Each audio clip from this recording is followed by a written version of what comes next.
How you doing? I'm good. How are you doing? I'm trying to fix my washing machine. Oh, fun. I don't know what's going on with it. It won't look it.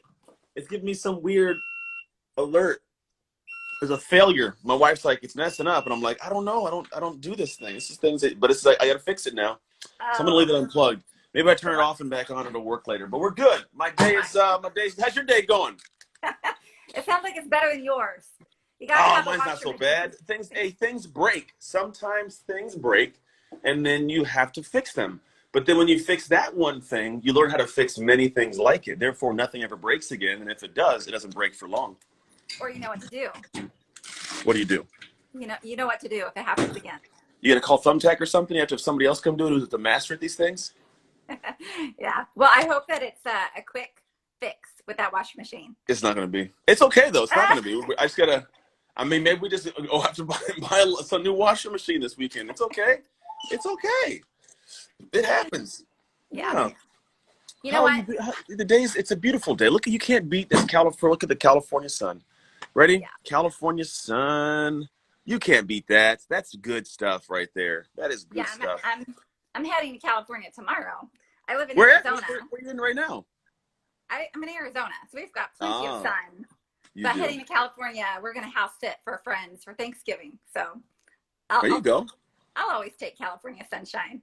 You can't beat it sometimes. Yeah. Yeah.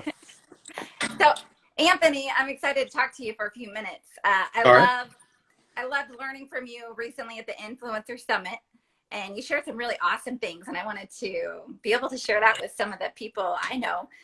One thing that you shared that I loved was about the pinky finger. And I know you're an NFL pro. You really experienced some transformation as you had a shoulder injury. And then you went on to do American Ninja Warrior, and you shared something about the pinky finger. So would you mind sharing that with? Yeah, the pinky finger power. You got to get the power in there, though, because then they don't get what the pinky finger is all about. It's not some weird sexual thing. It's okay. It's actually something useful. So here's the thing I've realized in life. Everybody's trying to find their purpose and trying to find their passion, the thing that makes them come alive and do their thing. And in Ninja Warrior, I learned this aspect. So when you train, right, you have to do a lot of grip strength kind of stuff. And when you're training, you have to think about like the strength of the hand, how I can hang, you're swinging, jumping, catching, all that crazy stuff. And I found while training and looking, researching stuff, that if you were to cut your pinky finger off, you would in fact lose 50+% of your hand strength. 50 plus is in the pinky. The rest of it's here. 50%. And here's the thing. We don't even think about the pinky. We put a ring on the ring finger. We flip people off with the middle finger. We use the finger today, this one to point and do things. The thumb is the thumb wars. And it's what makes us human, right? No one thinks about the pinky. It's so insignificant. Yet it holds all the power. And so when I look at people's lives, there is something that they don't realize is incredibly insignificant to them, yet it's holding all their strength. They just don't see it yet. And so when I talk about pinky finger power, a lot of the things, like I have a program called the Shift Starter, and that's what I guide people through. I didn't really make it that way, but it was like in terms of tied to the pinky finger power, but it's designed to unpack that thing that is you, that's special to you, that's unique to you. And it kind of uncovers your pinky finger power. And that's kind of a thing that for me means a lot, because I think everybody has that, but not everybody is understanding that it's floating in the background. You have to kind of look in the blind spots and go find that bad boy. My man, Yon, what's up? Yon Diaz, he's on here hanging out with us too. I love that. I think that's awesome. What is your pinky finger power? What's the thing?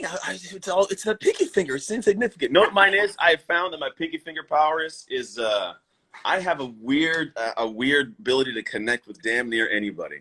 I love humans, and I think people who are around me get that. I'm very settled inside. Like, I know me, I know what I like, I know what I dislike, and when I'm off, I can call it on myself, and if somebody calls it, I can accept it. And I think that allows me to connect, because nobody wants to be around someone who's not settled inside. It feels weird and awkward. And on top of that, some people are very judgmental, and I think my sheer disposition is a lack of judgment in terms of what people do, because people do some weird things. But I get it. I do weird stuff too. And because of that, I'm able to kind of pull a lot of barriers down and connect and have conversations and meet cool people. And it's interesting. I got a lot of weird connections across the world that I just have. I don't try. I just have them. And a lot of it comes down to my pinky finger power of, I think when I was a kid in foster care, I purposely tried to wall people off. And then I realized that when you put up a wall to keep bad people out, you also keep the good people out. And when that wall came down, man, I was like, this is cool because there's some cool people out there.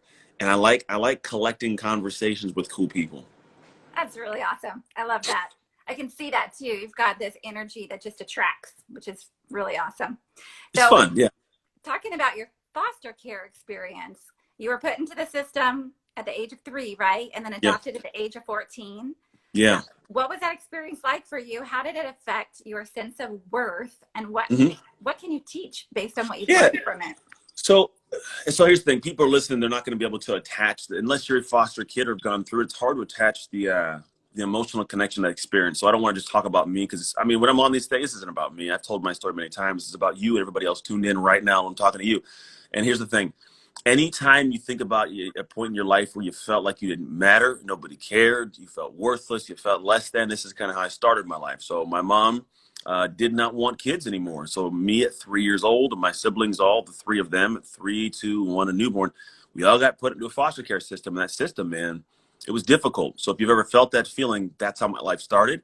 And as you go and progress through my years, on top of that, the people that I was with, man, very heinous, really difficult people. I would say some people were troubled, really troubled foster families. And so they did some really crazy things to me and my siblings. And it's the nature of the beast, unfortunately, because you don't have, social media nowadays and videos. So what ends up happening is you run through this world where you're trying to navigate how to just get through it, to survive. And a lot of people are in survival mode in life. And survival mode, there's a benefit to it because you learn a lot. So I don't think it's all bad, because I don't like my childhood, but I appreciate it. I appreciate all the crazy that went on, because that's honestly, it's life, man. There's things that happen you can't plan for, but you can navigate after the fact. And so going through all that stuff and enduring it all, my life, a lot of the things that are in my back end of life are because of the crazy, right? I have great friends. Some of my best friends in the world, they came when I was, in second grade. And so it's in that window. Some of, the ways that I look at my life, I do things completely opposite because of what happened in that window. The ways that I have relationships, the way that I see humanity, like in the way that I operate, like I get that some people are struggling, and I experienced it. And realistically, I think one of the things is like, it taught me how to navigate like crazy different, we'll call it storms of life. And there's a statement I love. It says, a smooth sea makes not a skilled sailor. Everybody likes to hate their moments in time, and they don't like these things. But for me, life throws a bunch of storms at us. And if you're on a boat and the boat's rocking and rolling, some people are tucked away, strapped to the deck, hoping it doesn't fall apart, shivering, freaking out, and crying. And I'm the guy that's on the deck, like sipping tea, hanging out, man. I'm just like, hey, it's gonna pass. This storm will pass. And it does 2 things whenever you get to that point. Is one, if you don't go into that, you don't understand how to make that ship stay afloat, right? The ship will sink. And so, like, I'm the guy that I've learned how to make the ship stay afloat. And also, you won't even set out into the ocean if you're afraid of storms. And so in that window of time, what I realized is, I don't have to go. You don't have to go through foster care to have these lessons. You can go through any part of any life. But if you leave yourself in the dock, if you don't go out to sea, man, you never understand how to be seaworthy, which means you're afraid of taking chances. You're afraid of failure. You're afraid of opportunity. And what happens is you end up not having a beautiful, amazing life, because I believe life has an amazing plan for all of us, but we mess it up because we get scared of things, or we get apprehensive. And we may not say we're scared. Well, it'll hide in procrastination. It'll hide in inaction. It'll hide in, I don't have time. I don't have money. It's not who I am. We'll hide it back here, because if you really sat with it, there's a fear behind, what if I go out there and someone points me out, or I fail, or I get pointed out for being an imposter, X, Y, and Z. And those windows of my life, they showed me through action, like, hey, do some stuff. You're not going to die. Not everybody's going to love you. That's okay. Go back out to the ocean. So I kind of traversed some rough seas, learned how to sail, and now I just keep doing that. And I'm on the deck of this crazy.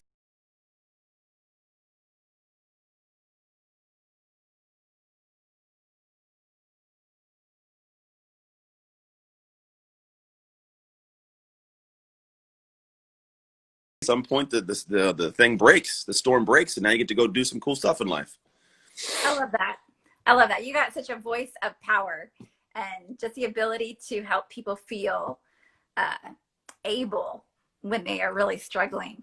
So it comes, I think, with your experience and knowing that there are storms that will always kind of come into our life, but we can get through it. I've had storms, man. I've had some really dark times in my own life. I think the only reason that I do what I do is because I've experienced them, but I talk about them, and I don't make this seem like I'm some special dude. I think the only thing special about me is the fact that I just kept getting up and standing in the face of stuff and trying new things. It's the trying that's diminished my fear. It's the repetition that's made it easier. And I'm not special in any means besides the fact that I just have done more things. So shoot, man, anybody can be here. Anybody can do it. Success genuinely it's a thing where no matter what someone's version of it is, it's on the back end of that fear, that wall that you just won't get over, even if you admit it or not. The moment you climb it, you start seeing as a whole other world of people back there and a whole other experience you can be in. And so I just started climbing the walls. It's pretty much.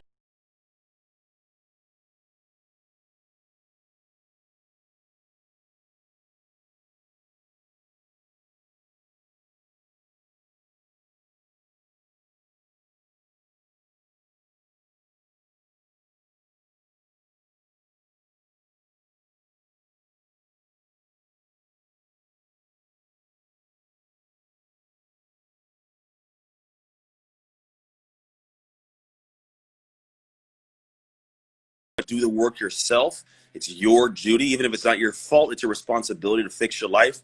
And you got to shift. You got to do the work. If you do not do the work, nothing's going to change. Two, seek first to understand, then be understood. This is not mine. It's Stephen Covey's. And I love it because whenever you want to have a conversation or get someone to get your point or your side, they're not going to listen unless they realize that you have listened to them. And so you got to step yourself back and understand where someone's at. And then you can be like, oh, that's why you see it that way. Three, I would say is take chances, man. The thing is you're going to have the ability to do something cool, but only when you take a shot to build your confidence, build your skill set, and you're probably not going to die. Unless you're trying to jump out of an airplane with no parachute, you're probably not going to die, man.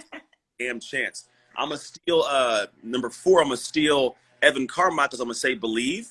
Because believe is this interesting thing. He's got the Believe Nation. You gotta Evan, we gotta get you on the podcast, bro. Why haven't you been on my podcast? Anyways, so believe. He's got the Believe Nation. And I think at the end of the day, belief's a funny thing because you should have a belief in yourself, but we don't because we miss out on the thing that roots that to actually have us act from a space of belief. And so I think you have to believe that something greater is possible. It may not be a belief that you can all of a sudden do it, but you gotta have a belief that through work and effort, things can come to be. And so I think it's going and taking action to develop that internal core rooted belief. So you believe that great things are possible and it sparks your joy and spikes some things. And then the fifth one is love. I think there's love as an action, as a verb, is really the way I look at it. I love on the world and people in vast different ways. And I'm not always, perfect in every aspect. I'm not always the greatest person.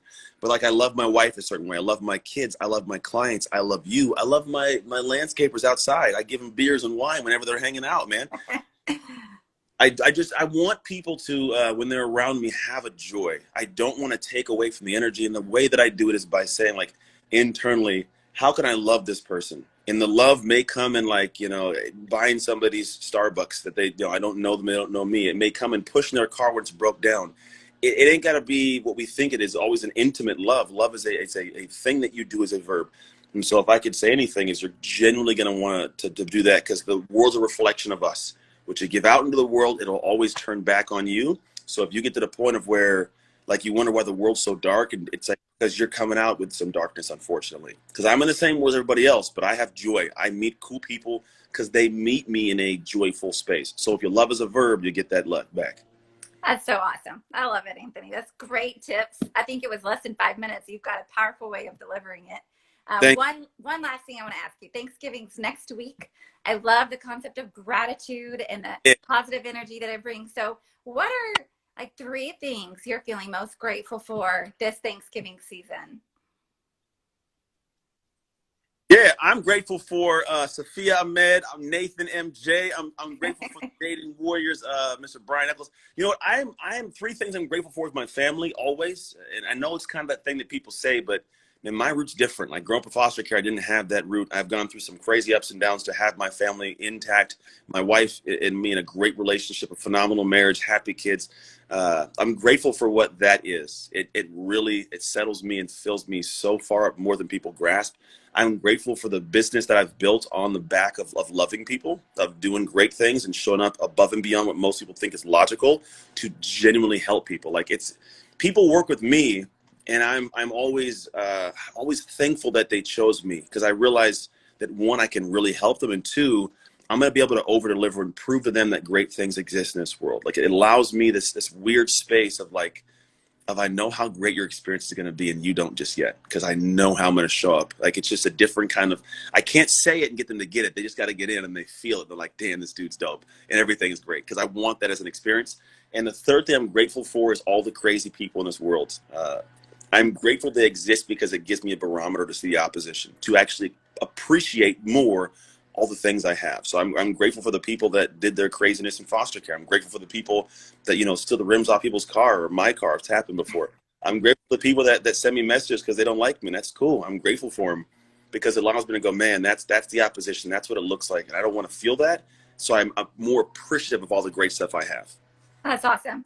I know I teach my kids, if they've ever been bullied, I'm like, be grateful, because they taught you how you don't want to make anyone else feel. Yeah, right. Yeah, I always realize this too. When everybody, like, when there's negativity in the world and somebody has that, you can only give what you have inside. And I've never met an incredibly joyous, happy person who's done like rude, negative things. So it's like, when people do those things, I immediately go to, man, they got to be having a real bad day to call me some racial slur. Like, I'm not sure what happened in your day here, Billy Bob, but man, I hope it gets better. I don't got to embody that. So yeah, it's a different world. Yeah. Well, you're awesome. I appreciate the example that you are in this world. You make it a brighter and lighter place. So thank you. Very, very welcome. I appreciate having me on too. I'm gonna drink some tea and then get to my last means of the day. Then it's family time at 2:00. I'm off the clock. And good luck with that washing machine. Yeah, I do gotta fix the washing machine. All right. Thank you. Have a great weekend. You too. Bye. Bye.